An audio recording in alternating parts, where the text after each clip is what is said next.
Yeah, let's go. Cool. Go. All right, and we are live. So today we're doing a debate on pro-choice, but it's an interesting pro-choice position. It's not like your average, I'll just do it whenever and that's fine, and we don't really care about grounding it. Because I'm joined here with Sue, who's an objectivist and actually cares about grounding her argument in philosophy, which is nice for a change. So do you want to tell people where you're from or where they can go to see you? Yeah, as Zulu said, I'm an objectivist and I grant my rights from an objectivist basis. You can go to my Twitter to see my texts, takes, and content at Twitter. This is Sue. You can easily find me there. It's off. Cool. So I suppose it would be useful. I can present my positive case for abortion, or you can do yours first if you want. Well, I can first quickly introduce what I mean by rights, because I feel like a lot of people do not understand the concept of rights from an objective standpoint. So I can get into that very quickly, and then we can go on. Yeah, so there's a way where how objectivists drive rights, and that comes from reason. For one to live by his own judgment is for him to act on his own reason, freedom, with the freedom of coercion from any other party. Because as objectivists, we think that life is the standard of value and reason is our tool of survival, because we, as humans, we are unique. And we derive this right within a social context from reason, because, well, if life is a standard of value, and if I need reason to use it, I need to be able to have the freedom to use that reason. That's the corollary of it. This leads us to the concept of, individual rights, as we need to be able to practice our tools of survival. However, I don't think humans have rights. This is a very argument. I know we are not making this argument, but I do hear very common arguments like, oh, yes, fetuses have rights because they are humans.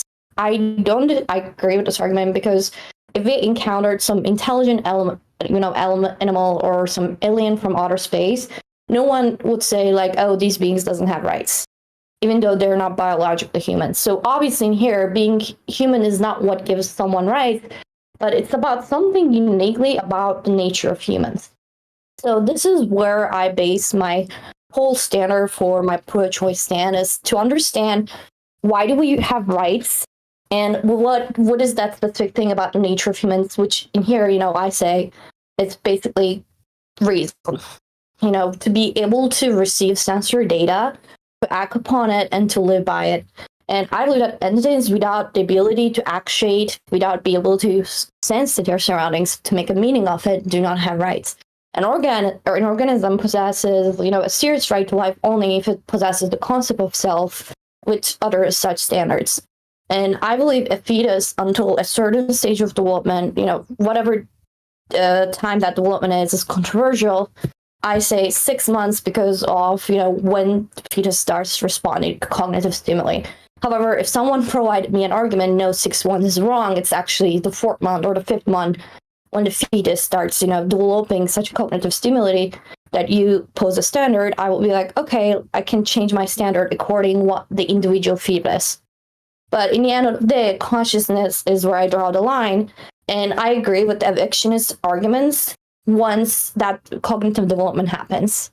I do agree that abortion would be murder after that certain stage. So this is a summary of my whole argument. Okay, so I suppose I would question, why is it that at 6 months it's, they've got some certain brain structures at that point, I would understand.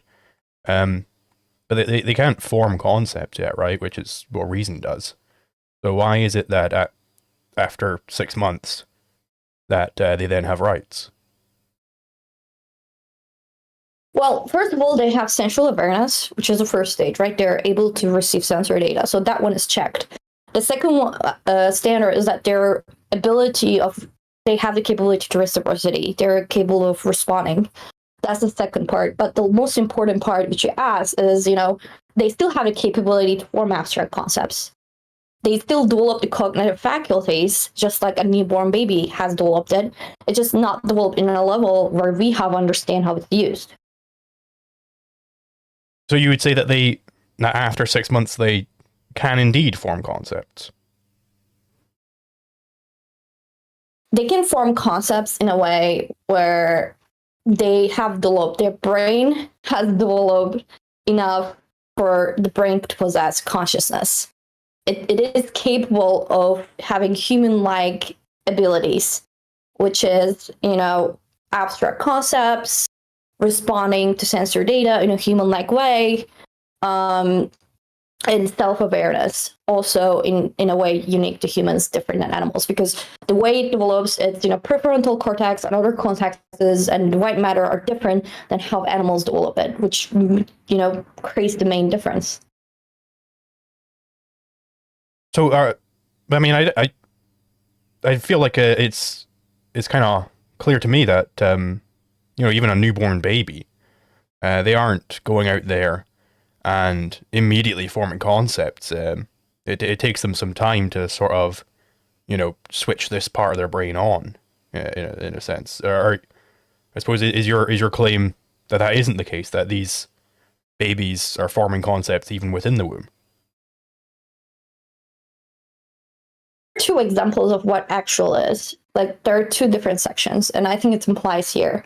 So there's one way of understanding reality is that you are exercising thing as an activity in the current time. This can be me exercising my knowledge right now and debating with you. There's also another way of understanding substance and reality, and that will be actuality and disposition, which is also my main argument. That, for example, if I go to sleep, even though I'm not exercising my knowledge, I'm still in this position of knowledge, and I'm just sleeping. And I think this implies perfectly with the child. The child is like a sleeping baby. It might not be able to openly practice what the brain has developed so far. It might be not in a way where it can talk and understand and make reasonable decisions based on what it understands from its surroundings. It still possesses the capability to do it. But the disposition is there, but whether it uses or not is irrelevant to the fact. Well, certainly, your brain when you're sleeping. Let's take that example.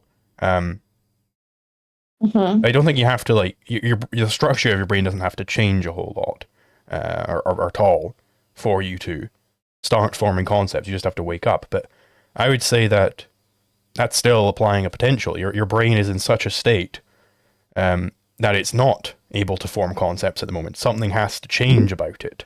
It can potentially form concepts, but not actually in the current state.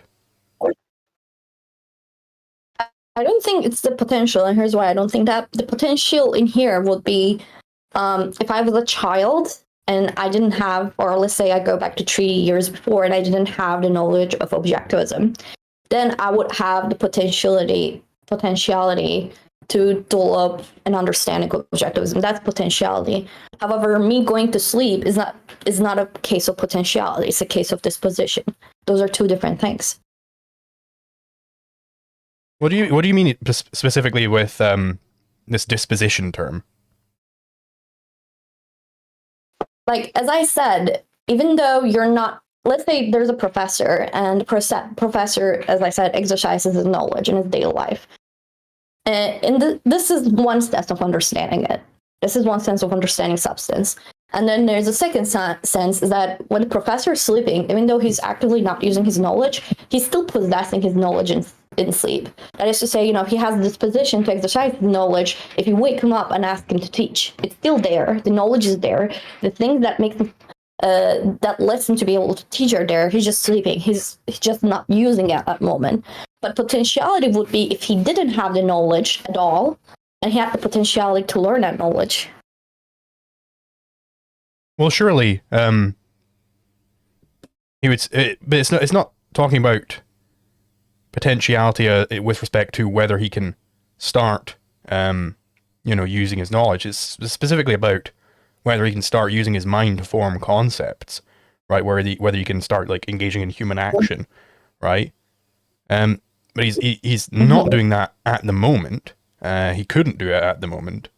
There has to be certain things changing about him. He has to wake up first, right? Yes, he has to wake up to practice it, but I don't see why does that make it still some potential. Well, because he isn't actually in such a state. Like his brain isn't in such a state that he can be forming concepts at the moment. It's a potential for him. He could potentially down the line start forming concepts again, but not in the present. No, because the potential has its own standards and understanding. It has to be a pair of opposites. So anything that is capable of being is also capable of not being. This is a standard for potential. It means you have the potential to have the knowledge or not have the knowledge. When you have the knowledge already and you're sleeping, there's no opposite. There's no what's capable of not being might possibly not be, or what might possibly not be spiritual. There's no such scenario. Therefore, it doesn't fit the standards of what's potential. Well, I would say it's the potential to be conscious as against non-conscious.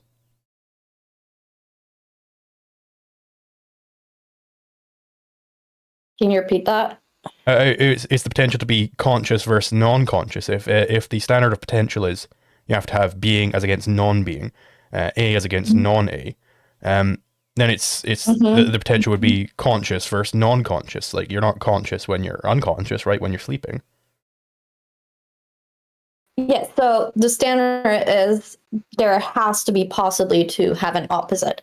When you're sleeping, I mean, the potential in this situation would be there's a potential that you're not going to be sleeping. That would be potential.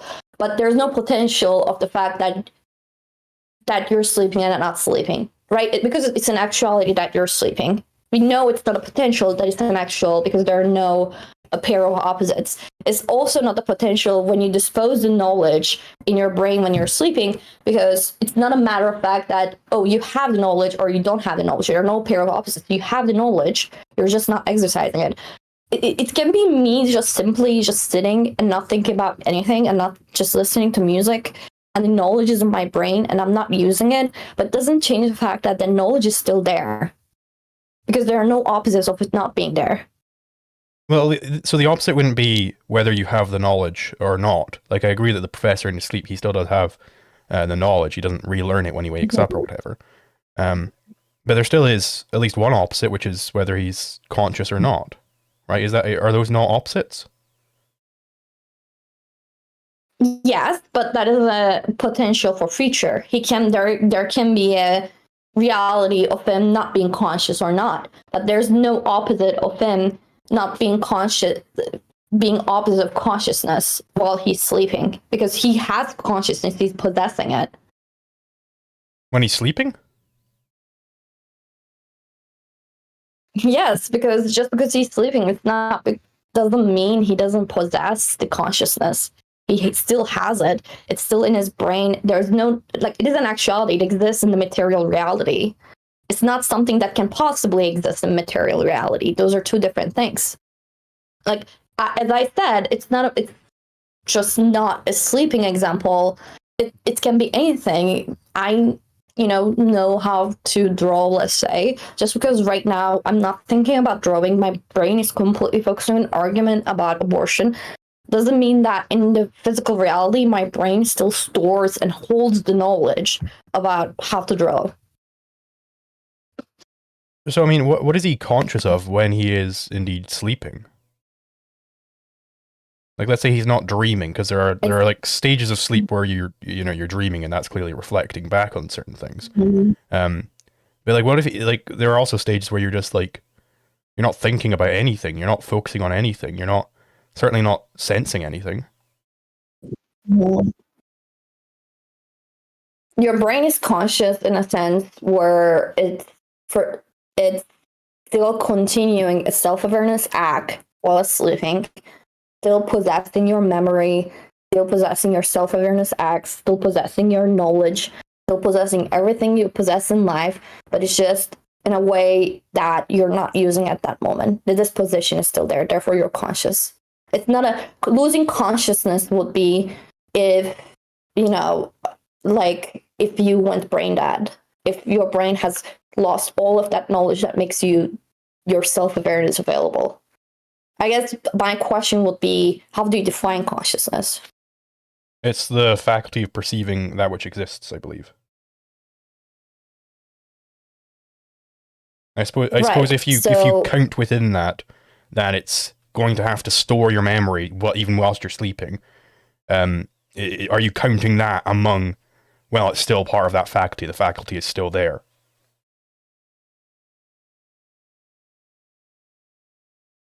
So let me understand better. What you're asking is that when you're sleeping, asking to make sure I understand well. When you're sleeping, even though you're not receiving any sensory information at that moment and you're not analyzing it, do you still have consciousness because you're not receiving anything? I would say you're non-conscious because you're not directing your attention towards anything. You're not perceiving anything. You're not you're not perceiving that which exists. Yes, but I don't think that matters in the fact that you are awake and receiving and perceiving things. I think it's more in itself that your brain is still receiving and perceiving things when you're taking a rest, when you're sleeping. It's still self-aware. As I said, it still possesses everything that you possess while you're awake, and it's still working those knowledge and information in sense. Okay, so then you would... You still have it. Sorry, so you would... Why you wake up is... Oh, sorry. All right, so I was... Just for clarity, you would count, like, possessing the professor's memories. That he's still got those memories still means that he's conscious in some way. Yes, and it's also not like brain completely shuts itself down, right? If someone shouts your name, you're going to wake up. Your brain's still responding to things. It's still self-aware, still conscious. It still wakes you up when you hear your name or where you hear a sound. If someone turns on the light, it's still responding to things. I'm not sure. I'm not so sure about that. If taking the one example of my mother, who's a very heavy sleeper. Well, in most cases, right, brain tends to, unless it's very heavy sleep, I don't know, brain tends to respond to stimulus actions. It's not completely shut down itself to, I mean, I'm pretty sure, let's say your mom is a heavy sleeper, but if we shake her bed really crazily, she would probably wake up. Or if you like put a bucket of boiled water through her head, there's a high chance she would wake up. Mm-hmm. I suppose like, so her brain is the standard not though concept formation. Like the sleeping person definitely isn't currently able to form concepts. Like, so they are in some lower state of consciousness, perhaps one where they're not able to form concepts, right?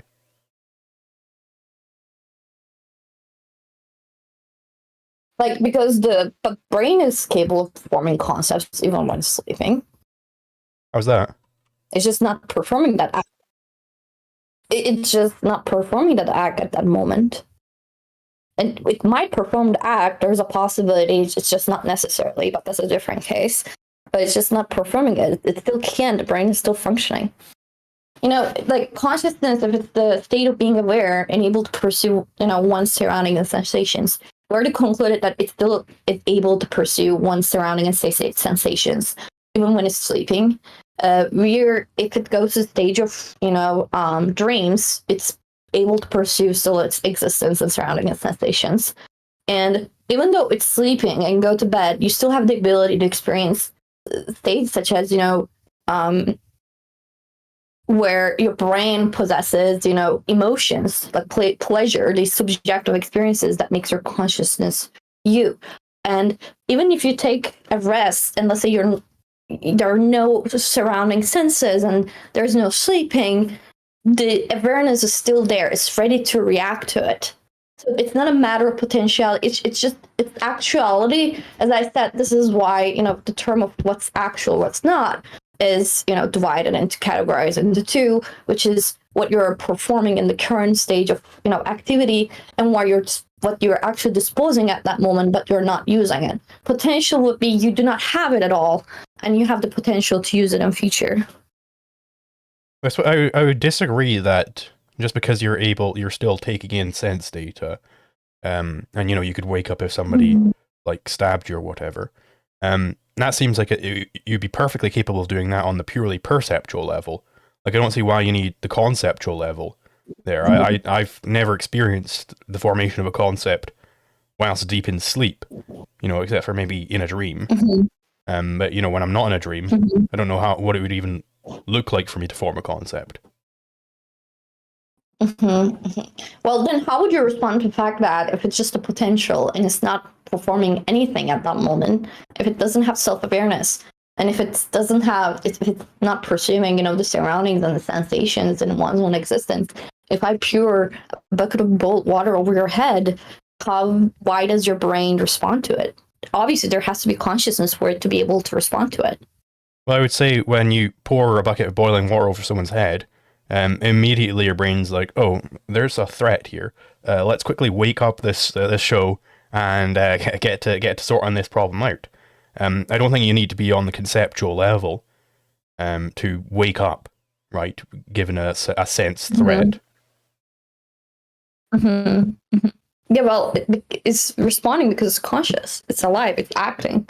It has self-awareness. Sure, but like the standard wasn't just that the thing is conscious, therefore it has rights. It's that it's based in concept formation. It's based in it being rational, right? But the sleeping person, they're not able to form concepts. Like that's my claim. Yes, yeah, they're not able to form concepts where they're sleeping, but the concepts are still there. They can still, the concepts are still existing in your brain. They're still going on. Hence why you're able to dream. If you were not able to, if you didn't have the capability to form concepts when you were sleeping, you wouldn't be able to dream as well. The fact that we have the concept, even it doesn't matter if you don't dream that night or it takes you 1 hour to get into stage of dream. The fact that you're dreaming during sleeping shows that your consciousness still continues, right? It shows that you still have reason continuing. Right, but why does it matter that you still are conscious? Because yeah, I agree that you still have the concept stored away in your brain, however that works. But it's about. I thought that it was all about forming concepts. Like if I took a person and I removed their any ability for them to form any more concepts or even continue to consider the concepts they have, I've nullified their frontal cortex or whatever, I've lobotomized them. Would they have rights? What does have rights? Can you repeat that? So let's say I take a person who, just a normal human, and I just turn off the parts of their brain which are responsible for concept formation and dealing with concepts. If I turned off their conceptual faculty in such a way, would they still have rights? If you turned off the conceptual faculty completely as a human, would you still have rights? Well, it depends what you actually mean by turning off the conceptual faculty. Does it mean your brain is going dead? Does it mean it no longer is in disposition of that fact? So it's my understanding that there are there are certain things you can do with magnets, and you can attach a magnet to someone's head, and then they don't know how to speak anymore if you do it in a certain way. So I just do that. I just make it such that the electrical signals, they just can't travel into those very specific parts of the brain. Would a person who has this done to them, they surgically implant these magnets, would they have rights at that point? This hypothetical is crazy. If you put magnets in a brain, and what does these magnets do again? So the way I understand it, they just stop any sort of the signals from getting through. So I mean that region of the brain, it's still there, right? I could turn the magnets off and they'd be right back to normal. But whilst these magnets are on and they're preventing them from having any sort of conceptual faculty, their reason is just completely negated. Would they have rights? Well, the problem with the first, before we come to reason, the first issue would that be it's preventing you receiving sensory data. If it does, then you would have no rights because you're not capable of receiving any sensory data. Therefore, you have no way to reach reality. You're just a blob.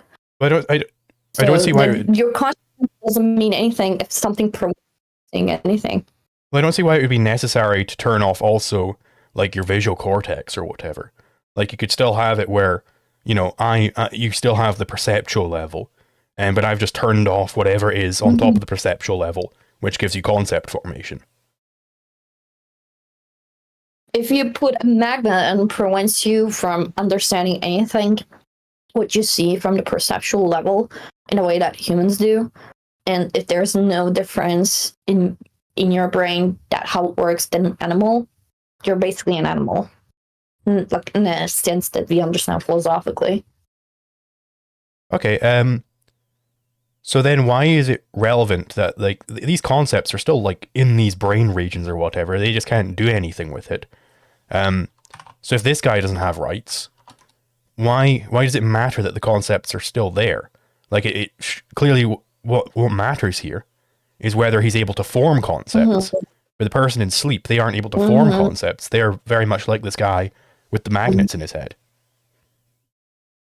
Well, because with that magnet example, you did not only take away their capability to form concepts, you're also, because once you take their capability of using any concepts as a form, you're also taking whatever they already disposed. Now, if the question included they already have that disposed knowledge, but you're just preventing them from doing again, I would still claim that they still have rights because they still have the stored disposition knowledge disposed. Doesn't matter if they cannot do it ever again. It's the fact that they still have it in their brain. It's a sad lie, but they still have it in their brain and they still disposition that talent. That would be a different case. Okay, so for the magnet example, if like, you know, like the physical structures which make up the concepts, they're still there, he just can't access them, he would have rights. There are physical structures as concepts, and he cannot access them. Yeah, he just can't. Physical structures. Yeah. He's just not able to use the regions of his brain which deal with concepts anymore. Like those regions still are there, like they haven't physically changed at all. It's just they can't pass signals back and forth between them. Can you give like a physical example of like an item or an action for me to understand him better? So he wouldn't be able to look at a bunch of different trees and derive out the concept. Like he couldn't do measurement omission. He couldn't say, okay, these things are all similar in these certain ways, but they just have different measurements. Oh, that's going to be the concept tree. He wouldn't be able to do this. And he wouldn't even be able to look at a tree and omit the measurements of that tree and go, oh, this is that concept I already know. Because he can't omit measurements and he can't reflect back on his prior omission of measurements because that region of the brain is just turned off completely. So he's able to receive the sensor data of seeing the trees, but his brain is completely incapable of what to make sense of those trees. At least beyond a perceptual level. How is that different than an animal? Yeah, so then if it's not an animal, so then if it's not different than an animal, where he's just got the perceptual level at this stage, then you would say that he doesn't have rights, right? Yeah, if it's just basically like a dog or a cat where they just see the tree and then the only response is an instinctive, like, oh, let me scratch this tree. But if it's something like that, yes, it doesn't have rights. But if it's in a case where, like, if we're going to connect this to fetuses, where it's different in a sense, where the cat, its brain is not capable of at all making a sense of it. But there's a difference if the brain has the capability to do that. But let's say I can actually look and understand the tree in a human-like sense in a primitive way, but I'm not doing it in a fully developed way. But it doesn't matter because once it becomes actuality, it doesn't matter if it's primitive or right. Because there's a way where there's metaphysical differences between when it actually becomes actual and potential. And that's where I put the difference. To give a clearer example of how I connected this, let's say, this is a crazy example, but let's say lizards would have rights if they can swing their tails. Okay, and the lizard doesn't have a tail.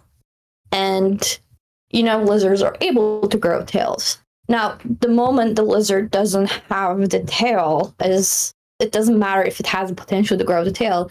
I think that's because it's not a potentiality, and because there are possibles of opposites happening, that lizard doesn't have a right at that second. But let's say lizard does grow the tail, but it only has a primitive way of swinging. It barely swings, okay? It barely shakes a little bit. It's not even a full swing, but it's a primitive way of doing it. I'd say then metaphysically it becomes an actuality, because it becomes something different from a potential of perishable opposites, but it becomes something that is actually existing. A is A. There is no way this can be a non-contradiction. A is A. There's no way it can be not A. And it becomes fully developed, when it fully develops its tail and starts swinging. And I think this is analogous to fetuses, where they still develop a brain. Yes, they cannot still understand what they see from the trees. Like even 5-year-old kids cannot fully understand, or 3-year-olds, or even 15-year-olds compared to 25-year-olds. But they still have a primitive way of doing it that puts them distinctive from animals. And and I also think if we apply potentiality to understand substance, there's no end to it. It's an infinite way, because we cannot simply say, oh, I will decide what is metaphysically real based on what is potential. And I think this leads to a misunderstanding, because anything, anytime is potential. Well, I would definitely disagree with that. Like, my cat doesn't have the potential to turn into Hegel, right? Just out of nowhere. My cat can do only very specific things. And the same thing, like, an embryo, like, once you fertilize that egg, it has it really does have this potential to turn into human. Like, potential is maybe almost being used in a different way. It's like all of those structures are already there in the genetic code. It's not like arranging building blocks in some novel way where they wouldn't do it on their own. Like this thing already has all the building blocks arranged, and you just need to preserve it for long enough, and then it can start avoiding conflicts, right? Okay, but let's say you want to make a cake, right? There's a potential, and what makes you really important is the fact that that cake should be baked. So, and that cake mix, like ingredients that sits there, if you mix them, they have a potentiality to become a cake. Okay. And my question here would be, there's also potentiality for those ingredients. If you mix them together, they become the cake. What makes in here between the cake mix when they're actually mixed together versus when the ingredients are separated and different from each other? Well, I wouldn't. So the difference would be, first of all, they're just mixed. You've made cake mix, but cake mix isn't the same as a baby in the womb, because you can't just preserve cake mix and then it becomes a cake, right? You have to keep assembling that cake by pumping heat into it and whatnot. So are you saying that it does? Because in that sense, the thing develops on its own, and in this one, there has to be a different person, or did I misunderstand? So the reason why the fetus would be different to the cake mix, is because it's developing on its own. It's self-sustaining, right? It's you've already started this Rube Goldberg machine, and it's just going to keep going on its own. It's already got all the information in its genetic code to keep growing, right? Okay, so I accept that, but when a sperm, I'm gonna go ahead and say this, when a sperm enters the vagina, it does also has the self capacity to go through the egg, right? If you don't interfere with it, one of them will go to the egg. At least they will be inclined to go towards the egg. So the reason why I would say that's different is because putting the sperm towards the egg in the act of copulation, that's all part of the mixing of the cake batter. It's all part of the assembling these two components together. Like individually, neither of the gametes or whatever they're called, they can't turn into a human on their own, no more than they can turn into Hegel. They have to, once you've done that assembly, then you've got already the assembled building. It's just gonna, the building's gonna settle over time and be more sturdy on its foundation. But it's already assembled. Yes, but I understand that. However, if your argument is for potentiality, why right now you're resorting? Because the assembled argument is an argument for what's actual and what's existing yet, which I agree, that should be the standard. But if the potential is the standard, my question would be, why does it change to actual? And to give an example, let's say the sperm is right about to touch the egg. It's 1 millimeter away from the egg. It's right there. If you don't interfere with it, it's literally about to touch the egg.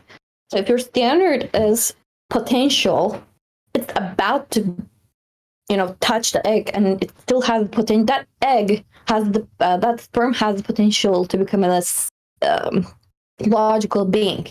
So why do we change the standard here to? So I wouldn't say that I'm changing the standard. I'm just using potential, not in the way of, well, I can take these bricks and build them into a wall.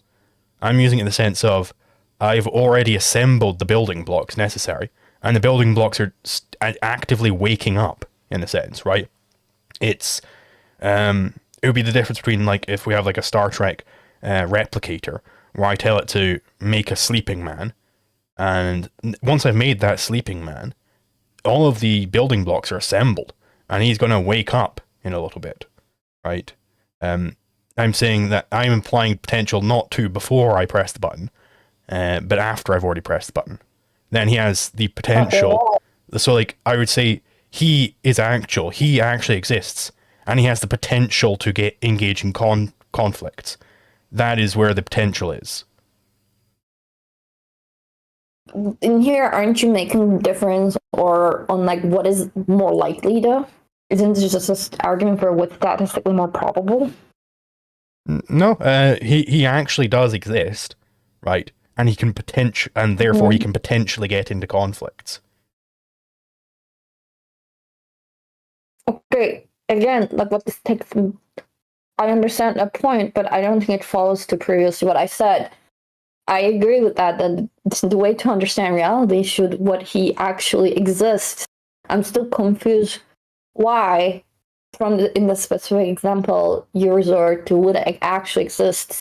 Yes, obviously there is a difference within material reality between a fertilized egg versus a non-fertilized egg. I agree, and the difference makes what actually exists and what doesn't. This is completely the logical way of doing things.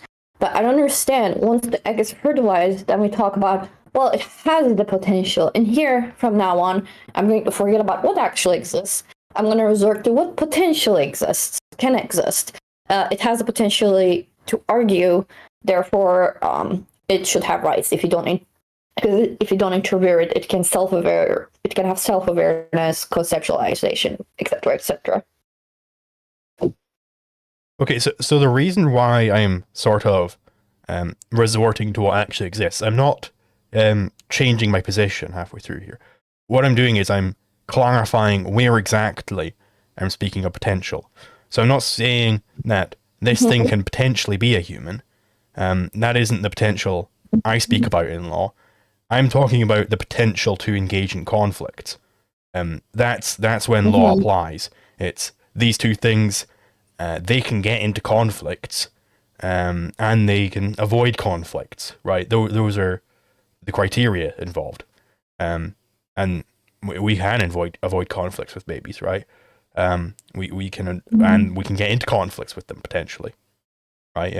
We're not actually currently in a conflict with them, presumably, but we could at some point down the line. And property rights are all about, well, at some point down the line, this might occur. I might get into a conflict with someone. I can potentially get into conflicts, and that's why I currently still have property rights. Yes. Okay. And why do you have rights when potential means the opposite of it happening is possible, right?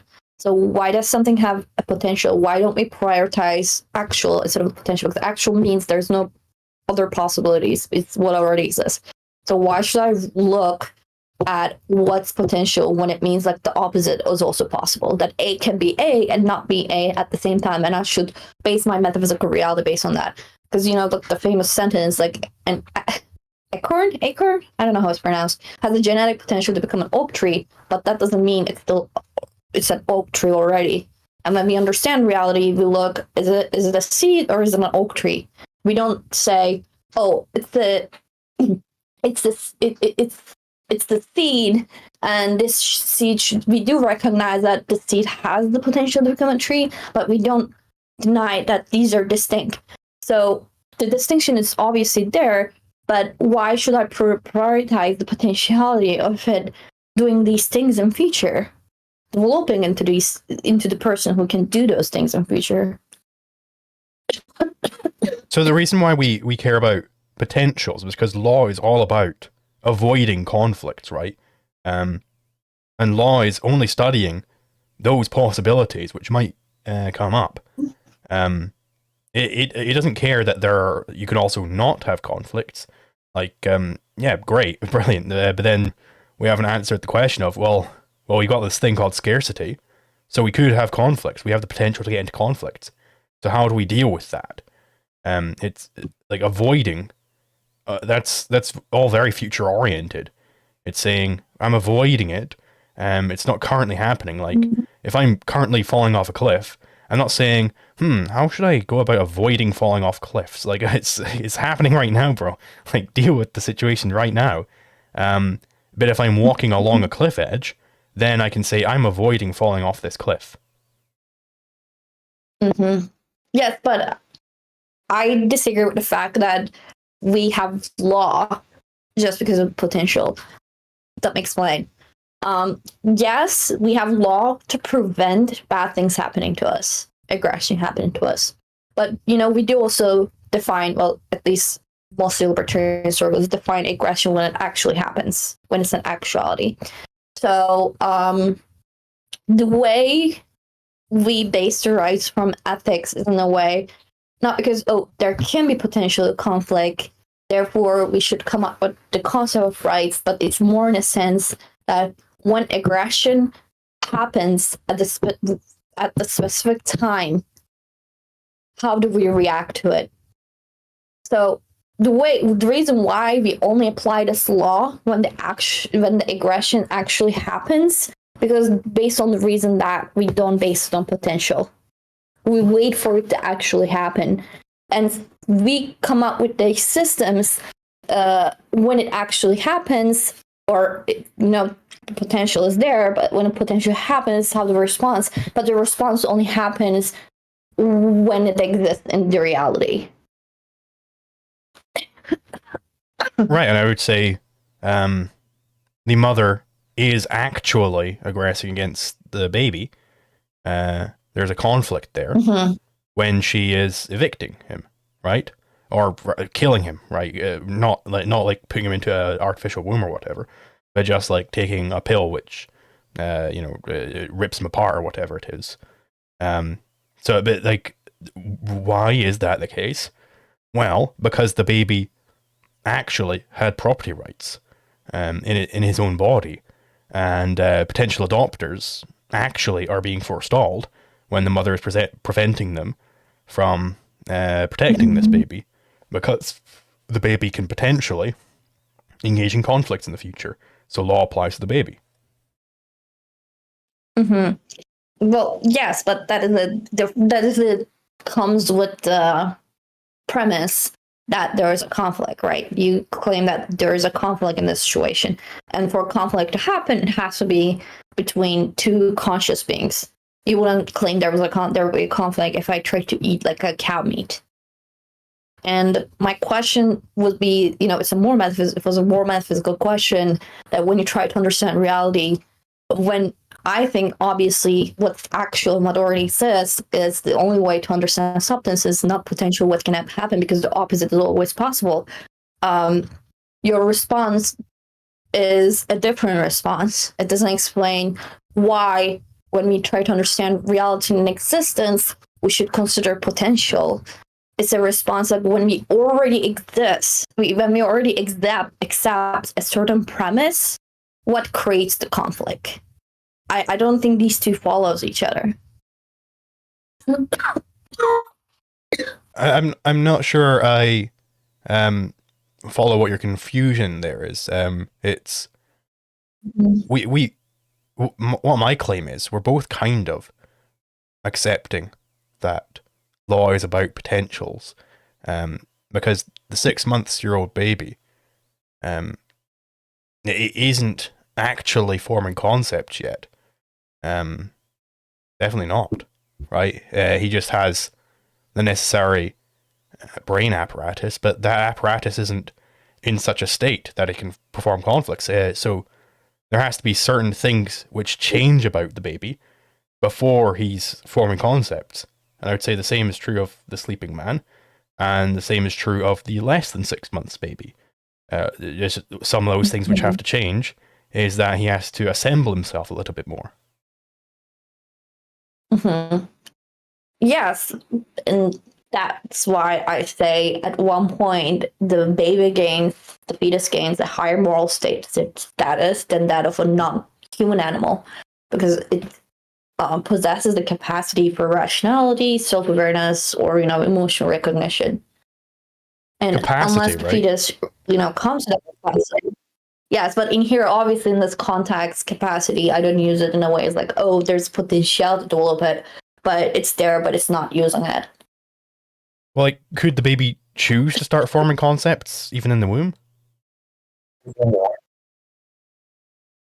It can, but doesn't matter. Well, Let's say you gave the example of magnets. I'm sitting somewhere and someone has the remote control to magnets, and they can stop, and I have the possession of rationality and self-awareness and emotional recognition. Self-awareness with the fetus and recognition is always there, right? It already developed those two standards. The only thing that's left is like abstract conceptualization, consciousness, etc. Someone is a magnet and they can stop, and I have no control of it. It can stop me actively using it, but I still possess it differently than humans. My question would be in here, just because that person is like clicking that button and stopping me from using it, but I still dispose it. Does it mean I don't dispose it anymore? I don't think so. I still have it. Why should it matter that whether I'm using it at that moment or not? Because I actually have it. It's in the material world. Well, I would say for the case of the baby, after 6 months, and in this case, you don't have the ability to be using it. It's not like you're choosing, oh, I don't want to use it at the moment. You're not drifting, right? This is distinct drift for the 6 months baby and for the person with the magnets. For the 6 months baby, it's not just drifting. I'm very strong in the assumption here. Like, maybe I'm just completely wrong, but I certainly haven't seen any evidence of it, that a baby after 6 months within the womb would be able to form concepts. I don't think it can decide, oh, actually, I'm going to start thinking now, Like, it's not just that all these babies are choosing to drift constantly. Like, I don't think they have the ability to not drift. I don't think they have the ability to focus. Yes, but okay, but it still has prefrontal cortex that's different than the rest of the animals. It still has developed certain white matters that connects the brain in a way different than any other animal. We can also think of the example of a newborn baby, right? It looks, it tries to make sense, it absorbs, it tries to learn, right? And it's still different than how a cat baby does it. It doesn't matter if it's developed or not. As I said, the primitive version is enough. I don't understand why a primitive version of it that is still biologically different than any other animals would not be enough. Well, and I think like it's the argument starting to go circling here, because I think a primitive version is enough and you think it is not enough. But I think the argument will be locked in here unless like we solve this disagreement between us. Sure. So I would say for for the sleeping man, you could fall back on, well, he's definitely stored concepts, and so they have to be stored somewhere. And so that still counts as, in some way, having this conceptual apparatus operative. But the baby, it hasn't even stored concepts. I don't think within 6 months in the womb, I don't think it's ever formed a concept to store. I don't think it has any ability to focus, which we agree on. So it doesn't, and focus is specifically an aspect of your conceptual faculty, right? Focus doesn't exist on the perceptual level.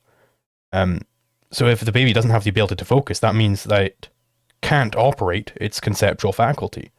So then on that, I would say that its capacity to form concepts, which I agree has the capacity to do this, it's all built in there into its genetic code and whatnot.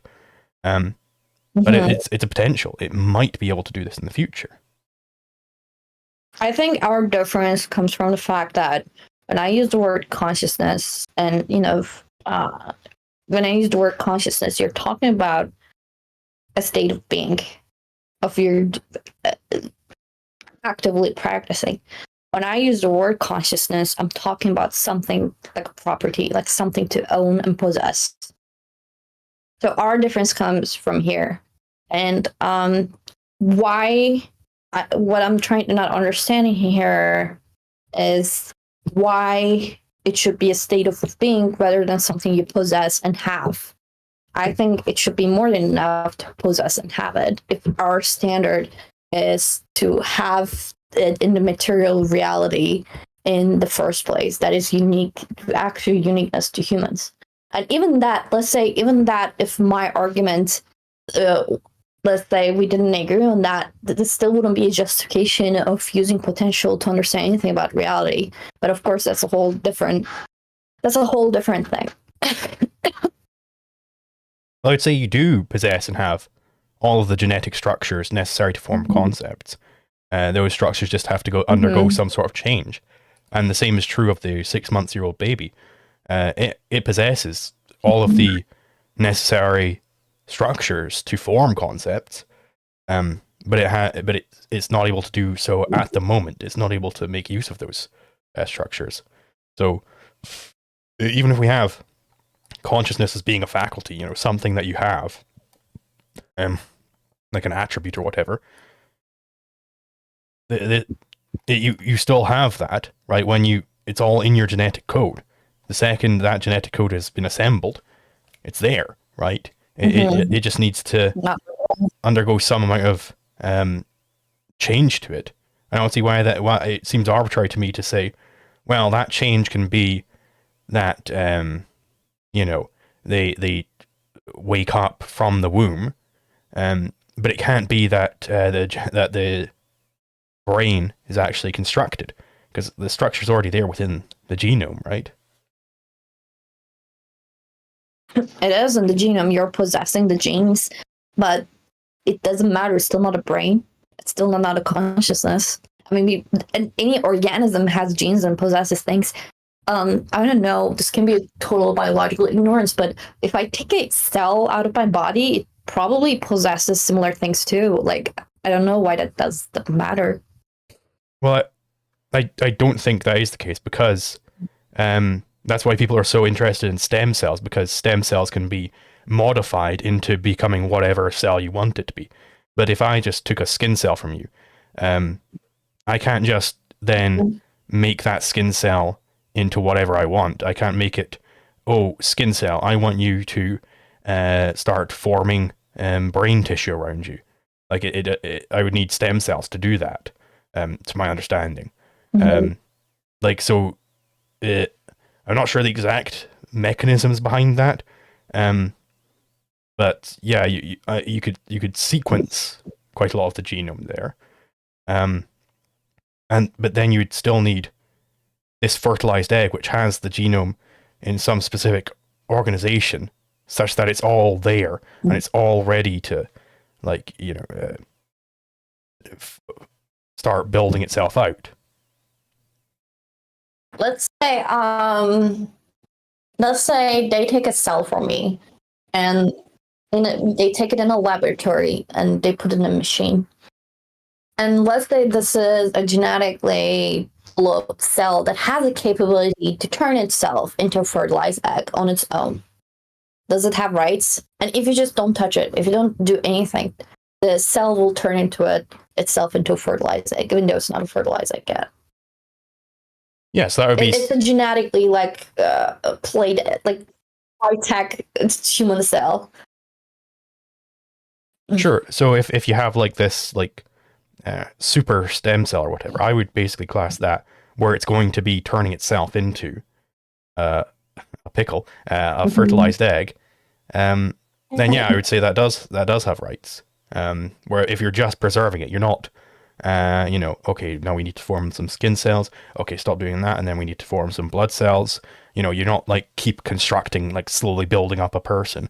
If this thing is just going to, on its own, start developing, then yeah, it's basically like a proto-fertilized egg. Mm-hmm.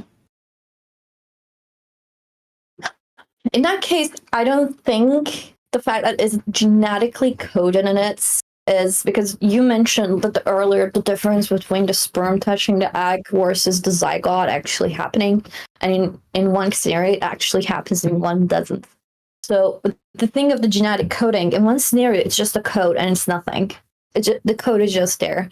But in other scenario, the brain is actually developed. You're still in the possession. You have the sense of the property. And it only becomes an actuality when the property happens, not the genetic codation. Or is that a word? Genetic code is not enough. So I would agree that just genetic code isn't enough.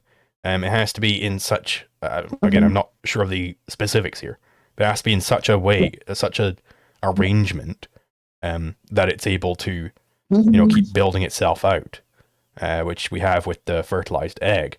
And sort of the connection I'm making there is that I don't think that even if you were to shake this 6-month-old baby, you were to give it like drugs or whatever, to like amphetamines, I don't think you could do anything to it to make it suddenly go, whoa, and then start like forming concepts right away. Like I think it has to undergo quite a bit of changes. Like it has those structures there already developed. But then why are we particularizing to, okay, it's fine if they have the frontal cortex, but not less than that?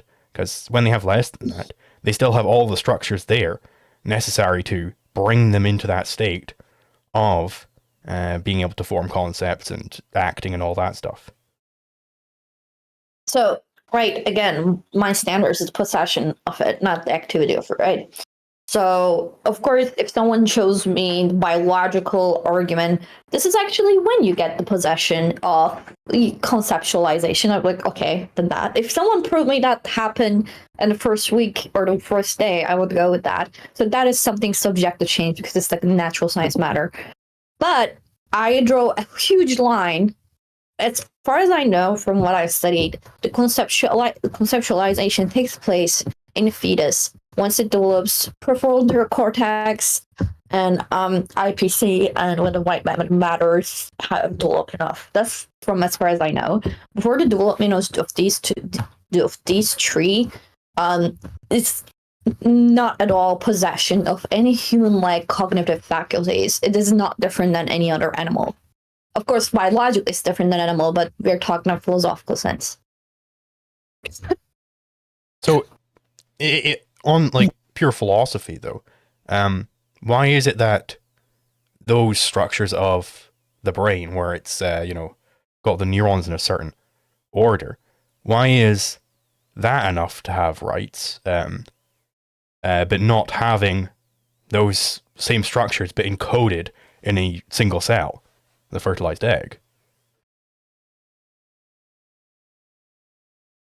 Because again, I'm making an argument of what makes your consciousness a property, because you're still possessing it. Because once you develop prefrontal cortex and white matters and other cortexes, your brain starts working in a way where you're reacting to sensory data differently in a human way, which takes me back to my original point. So there's no potentiality here. And in here, when I use the word capability, I mean, maybe the dictionary definition might imply capability, but obviously I it might imply potentiality, but obviously I imply possession, not potentiality. So let me try and parse this. So it's once they've got the white matter and like their frontal cortex or whatever,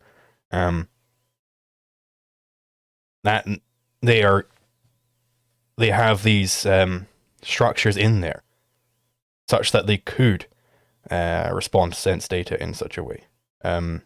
Is that I'm not sure how to translate that away from the potential, right? Like they actually do have these structures, and if you brought those structures into such a state where you give birth or whatever, then yeah, I agree that they would be using those structures to react to sense data in a certain way. But I'm saying the same is true of the genetic code within the fertilized egg. The fertilized egg has those structures where if you bring them into a sufficient state, then they will be reacting to sense data in this exact same way. Yeah, the keyword is if you bring them to the sufficient state. My keyword is that you don't have to bring them to a sufficient state. Well, you definitely have to bring, like, the 6 months baby on its own isn't forming concepts. It's not, deciding, darkness. Everywhere I see darkness or whatever. And I'm hearing these sounds from outside the womb. Like, I think that's, I don't think that babies are doing this whilst they're in the womb at all. Yes, but it doesn't mean, like, again, it goes back to the keyword to use. Like with the genetic code, you have to wait for it to develop into something. And in here, yes, in the full sense, you still have to wait for the thing to develop into something. You have to wait for the thing to become 25 for it to fully develop. But that's right. That's not my standard, right? It's about having structure. It's about what you're already in the possession of and what you were not in the possession of. And genetic code is a different entity than having the brain. Those are two. Again, it's the seed. It's like the example with the seed and the tree. The tree and seed are two different things. The seed did carry whatever genetic code to turn into a tree, but it doesn't change the fact that the oak tree is something completely different. And when the oak tree was like a little bush or whatever, that's the word it is, when it's like just still under soil and it's growing to become a tree, right? It's still a primitive version. It's becoming something, right? And if the standard to call or to define it as a tree with X, Y, Z, if the standard for it to have, let's say, leaves, it becomes X, Y, Z, then it has leaves. The moment a tiny little bit of like leaf structure forms, okay, for it to have leaves on it, that's when the difference happens. The fact that the seed had the genetic code for the leaf to come out of its bushes is different than having the bush and being possession of the capability to get the leaf out. Those are different things. And it doesn't matter if the tree is capable or not of getting the leaf out. It's still in possession of that little thing, whatever its name is, that the leaf can come out of. So I'm thinking it's the same thing with the bush of the oak tree, where the leaf can come out of any second and grow itself. That's in the possession. I think that's what a 6 months old fetus is. It's there and it's about to come out there, but it's the possession of the thing that produces it. So you can classify as a primitive version of something that the leaf is going to come out of.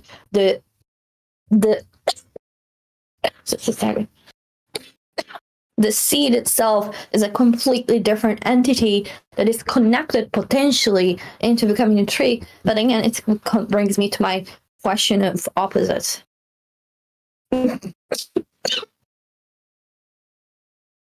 So, like, why is having these structures in the brain? Why are those the fundamental structures, but not the genetic code? Why is it that okay, now they've got those brain structures? now that's developed enough, but not the genetic code? How do you go down, and then we've reduced down to the brain level, and then the brain is enough? Why is that? Right. It's because of the standard of what makes potential different than actual. It's the standard of like the exact opposites are possible in one scenario and other scenarios. And even though you have the genetic code, it's still a potential that that genetic code will lead to a human. It's only the seed has a potential to lead into a tree, or it doesn't have a potential. It is not the potential that it carries the genetic code. Now that's an actual, because the opposite is not possible. But the moment the tree, develops the bush itself, and it has that like its root where the leaf comes out of, there's no potential for root to not exist or not. There's no like potential for it to not have leaves. Like the leaves come out of it's tiny, it's coming out of the root, but it's still coming out. It's like the tiniest leaf you can ever think of. It's not a fully developed leaf, but it doesn't matter. It's an actual. The opposite of leaf not coming out of is not possible, because that will be a contradiction. So it seems like you've just sort of reworded my question. I'm not accusing you of being like dishonest or anything, but to be clear. So like you were saying there that it's when you've just got a genetic code, it's a potential that it will lead to a human. But why is the fertilized egg not already a human? Like why is it that the fundamental structure, which makes it a human, or rights possessing creature, why is it the brain and not the genetic code? Right, because I have to clarify this in a way where the question is like fully understood and answered. Give me 2 seconds to see how to explain this better, because I don't want it to be a repeat of what I just said. No bother. The genetic code, the zygote, or whatever that carries the genetic code, what I was trying to say is it still has a potential. I want to take the potential out of the question. That's what I'm trying to do with my argument, because I think you cannot explain the world, the metaphysical reality, with potentials. The priority is always on actuality, what's actual, to understand the reality. So zygote, it can or cannot turn into a developing. And I already made my argument. That there's something that makes us different than animals, something about the nature of humans, that we have rights. And I decided that is consciousness. So I look at the zygote. It doesn't have consciousness, but it has the seed that will turn into consciousness. It has a genetic code, but it also has the potential to not turn it. So if my basis says I cannot use potentials to understand metaphysical reality, and if my standard is for it to have consciousnness, and if that it does actually carry the genetic code, but it still doesn't carry the consciousness. So from where does my brain go from here? I say, okay, I have to find a stage where it's no longer a potential. So I start looking at development. When does it actually develop enough where it possesses that consciousness, right? Then I start looking the difference, what makes it different than the zygote. Like, I'm looking for the first stage when it finally becomes different than the zygote. And then I come to a certain stage of development where it starts possessing the consciousness, and I pick there. This can be any month. And the main difference that I'm looking for in here, when does it stop becoming a potential, and what is it actually starts existing in reality? And I think genetic code, as long as it always has the potential to have the perishable opposite, I cannot use that to explain. So that is my argument on why it is different. And I think that like follows as an example, like as a response to your question, unless like I misunderstood your question. I'm not sure I got the last part. So as long as it has the perishable opposite, is that what you said? Yes, because potentiality is like how I said before, right? Potential means it has the potential to not be, for something to be defined as potential. It can perish or just exist. If something can perish, I think you cannot use that to understand reality and existence. You can only understand reality for things that cannot perish. Like, there's no way. I'm using a computer to engage in this discussion right now. Right now, the computer is existing. It's not existing and existing at the same time. It's existing. There is a potential it might not exist, like if it can break down or something, but it doesn't matter. It's the fact that it's existing right now. And I'm trying to, what I do is understanding the world through the standard, accepting something as real if there's no opposite. Like A is A, right? That's the standard. Okay, so I think I understood your response there, but I'm just not getting the nitty gritty of, okay, right, at the stage of a zygote, that is perishable. It could potentially not develop into the human with the faculty of reason, right? But then at 6 months, it actually has the faculty of reason. Like, I assume the answer there would be that it actually has those structures in the brain, and that is the faculty of reason. But then again, like, the fertilized egg, it already has those structures. It's just encoded into, like, it's just compressed almost, like, if we're taking a computer analogy, like, if I take the text file for this debate flow that I've got in front of me, I can compress that into a very small amount of data. That data is still there, it's still in there, it's just in a different form, it's just compressed. And I think it's the same thing here with the genetic code, as against actually having that genetic code, like, unraveled into a brain. Like, I think it's just sort of a raveling up, right? If that's existing positive. Like, I think it's just in a compressed form. Almost like you were to, take all of the entire structure of your brain, and through some crazy technology, turn it into, like, just a tiny little cube, which will then unravel and make your whole brain again. Right? I think that's basically what's going on with your DNA and stuff. Like, it unravels, and it needs resources to do this unraveling, but it's all already in there with the fertilized egg. I think that is sort of. Can you explain the analogy like better? Because I'm confused. Can you, like, explain the analogy better? Okay. Let's see.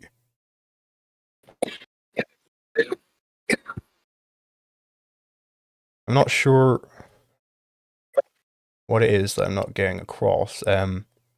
So when we have the 6 months old baby, you're saying that, well, it's got this faculty of reason already.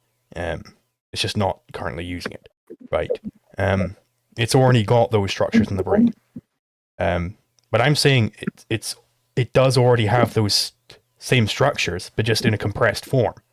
And it's a very highly compressed form, where it's just like a single cell, right? And it grows out and it builds itself out, and eventually unravels into this whole human being.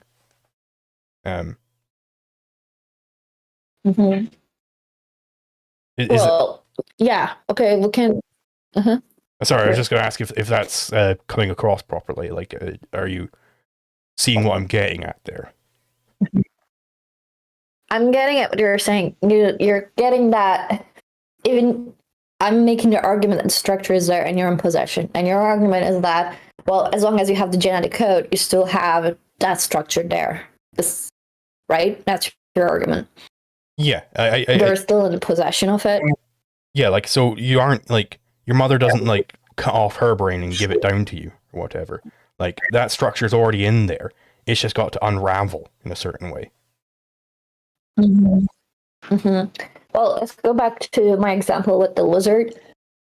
Let's say the lizard doesn't have a tail, but it's going to grow the tail and has a genetic code to grow the tail. Do you think Just because it has the structure of growing the tail, it's within the possession of the tail?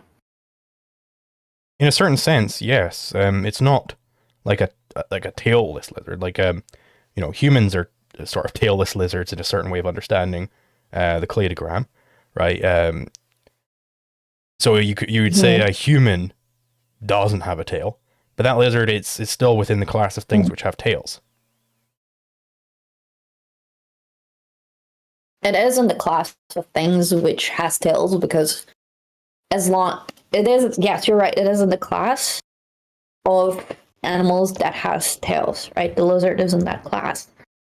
If the lizard was genetically deformed and had no capability to grow tails, it would still be in the class of animals that grows tails. It will just be an anomaly. The classification in here, doesn't matter because even if a human was like didn't have like basically miss their parts of their brain, like their cortexes or whatever, it would still be classified as humans. But they will be seen as anomalies of what humans are.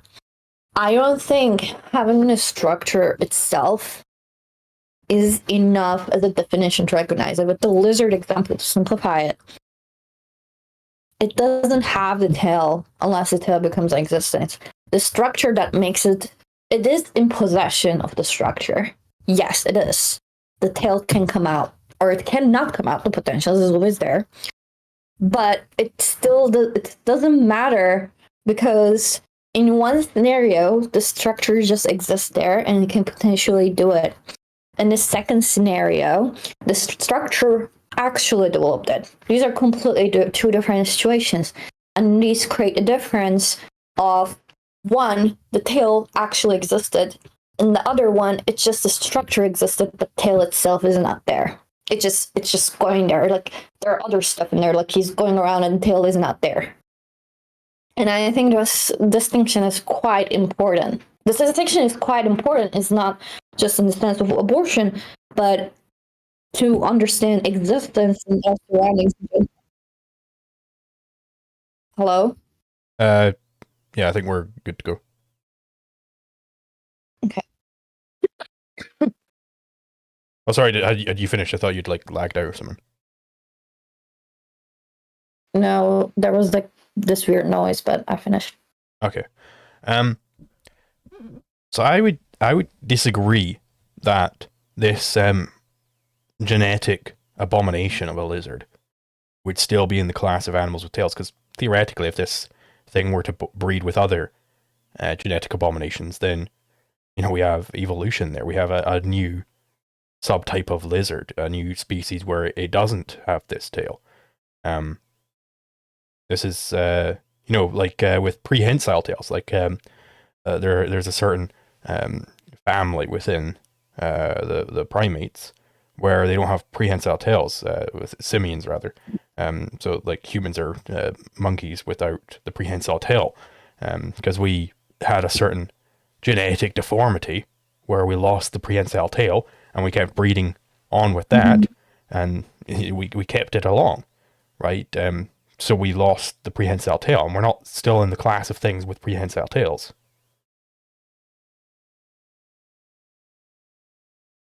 Okay, so let me make sure I understood your argument. If the lizard had no possibility to develop the tail, even though it's a lizard and it's classification under beings that can develop a tail, and if that was an anomaly lizard and cannot develop the tail, do you think it would be not in the classification anymore? So I would say it's still a lizard. This is like the idea why humans are bony fish and humans are monkeys, because you can't evolve out of the clade. So it would still be within the same clade. But if it's breeding this taillessness on, then that's a new species there. Yeah, but that's like, it's not a new species. It's just that a genetic deformation. It still carries the genetic code that you were talking about, right? I mean, then what's a species? That's another question. I don't even know how to define species. But that will get us way too much. Sure, yeah, maybe that's too far off topic, but I think it would. I mean, what we're trying. Yeah, go ahead. Sorry, I think to bring it into more philosophical terms, I think it is a new type of animal, which doesn't have this tail.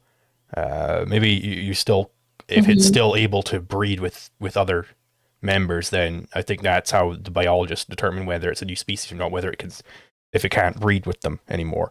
But I think it's definitely at least a subtype, right? Some sort of subclassification of like, oh, these ones, this specific breeding group over here, they lost the tails, like, and you wouldn't still classify them as having animals with tails, because they lost it, right? As in the same way where I have blue eyes, I believe you have brown eyes. I have a certain genetic anomaly where I lost the melanin in my iris, right? And we wouldn't still classify me as being an animal with melanin in the iris where I've got brown eyes, right? I lost that, right? I don't develop melanin in my iris anymore, or at least not as much, right? So it would be proper to class me as being outside of that class. I'm no longer in the class of animals with brown eyes. Okay, but okay, so we're talking about classifications, and your argument you're here is making, if I lose the genetic code of having brown eyes, and if the classification is animals with brown eyes, right? Then you wouldn't be a part of that classification anymore. Yeah, I would then leave the group of animals which have brown eyes. Whenever the thing happened. I agree, but with the example of human babies and fetuses, the classification with humans. Oh, this got so sweet. I have to get out of my mind for a second. We go back to topic. The classification with humans are, like the biological genetic code and what Homo sapiens is, right? That are like classifications defines Homo sapiens the way it is. And I have to regather my brain. How did we connect this to lizards again? I lost the topic. Okay, so you were talking about a lizard which doesn't have a tail but can grow the tail, and you're then it's in the class of animals which has tails, was my claim. We agree on that. And then you said, well, if the lizard was deformed, it's still in the class of animals with tails. And I was saying, no, I don't think it's in the class of animals with tails anymore. Which is all about. I disagree with that because. Oh, sorry. I'll let you go. I disagree with that because also another example is that it's still in the class of animals. Maybe the way I formed and asked the question was, it's still a lizard, right? It's just not capable of having a tail, but it's still a lizard. And the fact that it cannot grow the tail doesn't change the fact that it's still a lizard. It's a classification of being a lizard. Now, lizards are also classified as animals that has tails.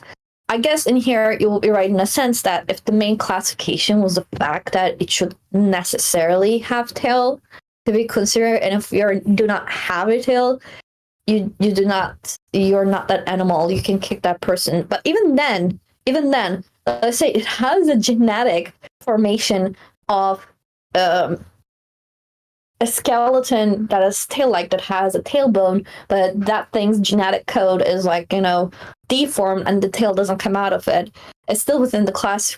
I don't see why that wouldn't be still in the classification though, because it just means that the genetic code got deformed.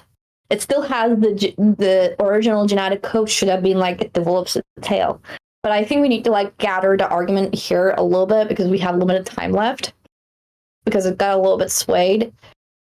And see how this relates to fetuses, because my mind got a little bit sure. how to say swayed. What I'm trying to say in here is that your argument that has a structure, my argument is that the genetic code structure doesn't matter. It only matters when the genetic code structure of it actually happening. Right.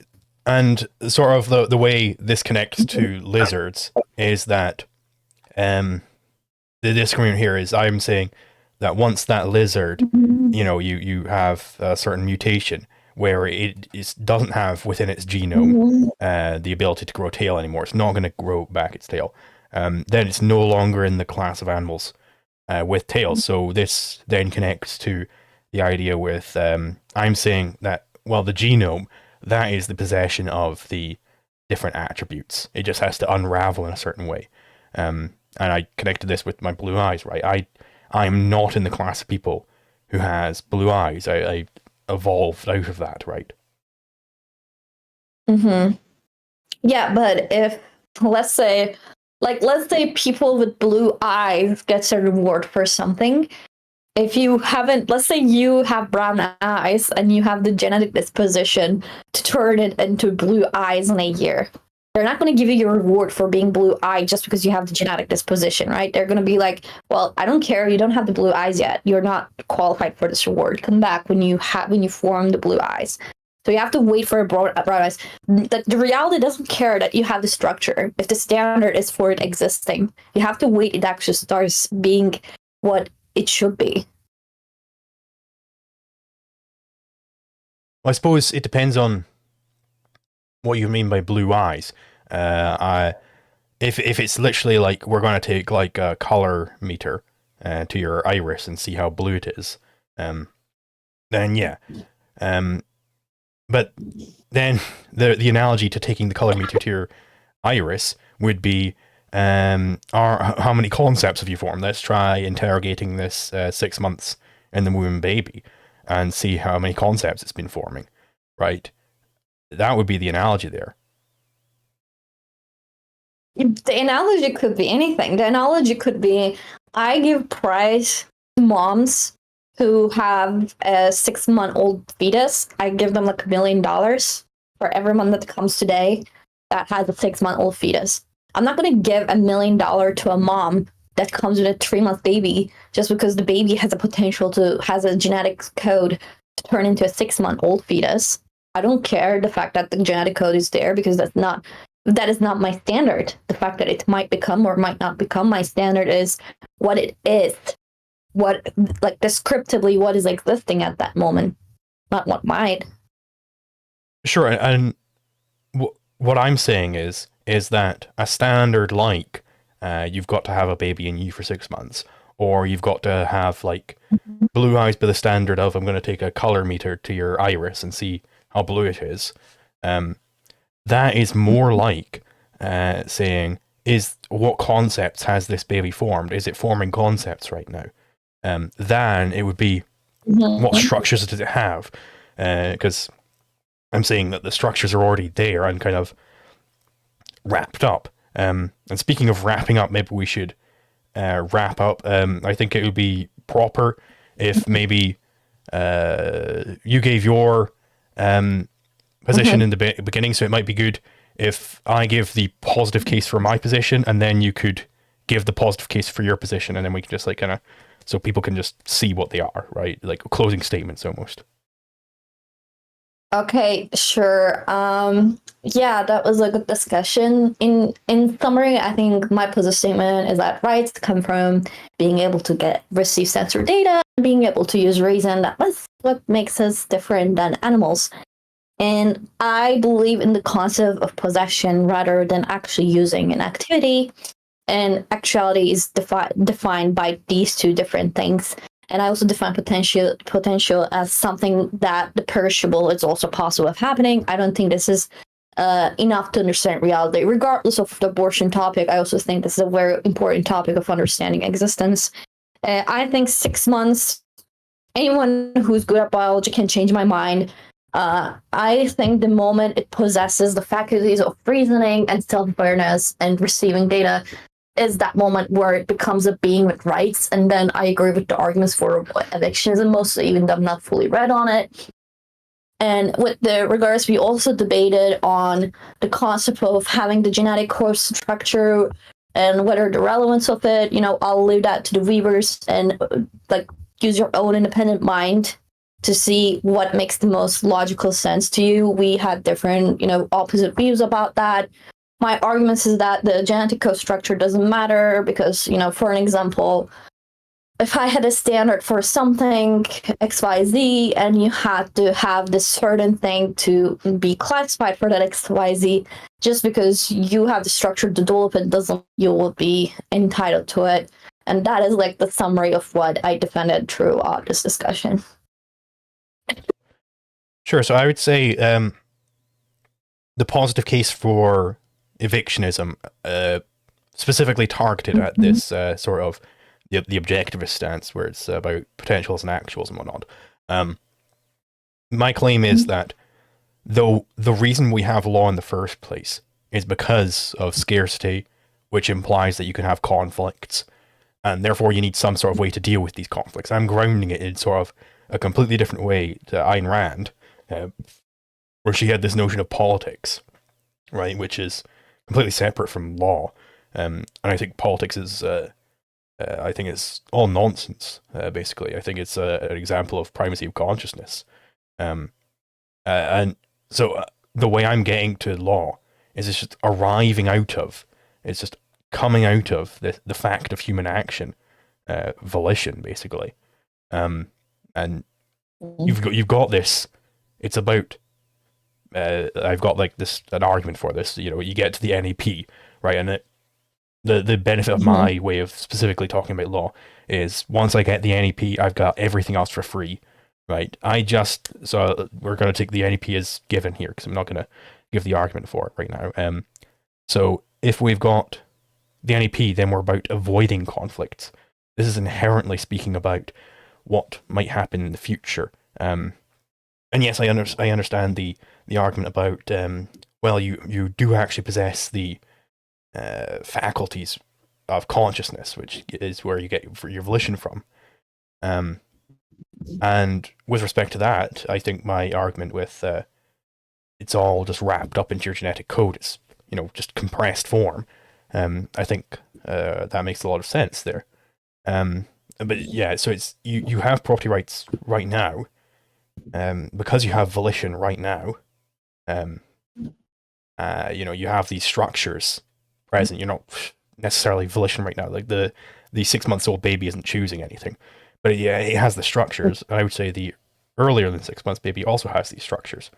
And it's about whenever you're dealing with law, because you're dealing with avoiding conflicts, all you're caring about is, okay, well, who can I get into conflict with? Who can I, and therefore, if I can get in a conflict with them, I got to have a concern for what property rights do they have, what property rights do I have, right? It's all about the potential to get into conflicts. Yeah, I think that basically sums it up. And thank you for coming on. I thought it was a very good discussion. It's refreshing to have somebody who actually cares about philosophy. Oh my god, that was the most relaxed abortion argument I ever had. Usually when I have a PTSD with abortion debates, because when I have them, I usually have people screaming at me, "You defend baby murder, you evil modern liberal woman." So it was certainly nice to have an argument where it's like people doesn't assume I'm this evil, progressive, liberal, modern, degenerate woman. Yeah. Who wants to murder babies for the sake of murdering babies. Yeah, because it's fundamentally like and it's not an easy topic. Like, okay, well, when is it actually a human? Because if it's not a human, then clearly nobody's saying you're genocidal if you masturbate or something, or if you have a period, right? Like this I know we're limited time, but I want to add this. The thing is, like, a lot of people focus on very wrong things on abortion. They talk about things like, oh, well, when you have an abortion, well, it's increasing taxation because the government ends up taking care of these babies, or like poor people tends to have more abortions, so less them do it because of whatever genetic eugenism these people support. Like, they have all these arguments, but that's not a good way of defending pro-choice position. It's not a good way to say, oh, these are the consequences, what happens if you have, because that argument could be made for murder too. Here are the consequences of murder if you make murder illegal. Or to say that it's impossible to make abortion illegal because people will have it anyways. This is also a very common argument. That's a stupid argument. That, again, can be made for murder as well. It's also not a good way to make pro-life, you're not pro-life, but it's also not a good way to make pro-life arguments based on, you know, religion, because I don't have to give a shit about your religion, because then you have to argue with me why your biblical or whatever religious code is the way of understanding reality. Abortion in general is a very hard topic. It's not just a social topic as part of a culture war. As you mentioned, you're literally arguing about rights and why do we have rights and where do we start them and the nature of them. And it's a very complicated issue. And there are a lot of scholars, especially, libertarian scholars, that haven't really written enough substantial stuff about it. And it is it's not something to understand very easily, and the consequences of being in the wrong is very severe. That's also important to understand, because if I'm wrong and if I have a logical mistake in here, if I'm inconsistent, there's also me being wrong. It is baby murder. And on the other hand, if you're pro-life, if someone is pro-life, and if they're wrong, that means the consequences of them being wrong is that you're taking away a woman's self-evident rights over their body. Mm-hmm. So that's why it makes it such a hard topic to debate as well, because it's just the things you're sporting if you're wrong are so dire. Mm-hmm. Yeah, the stakes are: do you want to be a baby murderer or an enslaver of women? That's not an easy. Exactly. I don't want to choose either, please. And I think that's why people get really sort of hyped up about this. But yeah, I thought there was a great discussion. Thank you. Thank you so much. Yep, I'll see you. Right, are you going to be at the book club? Yeah, in 20 minutes. See ya. Hell yeah. Yeah, I'll see you. Oh, very nice.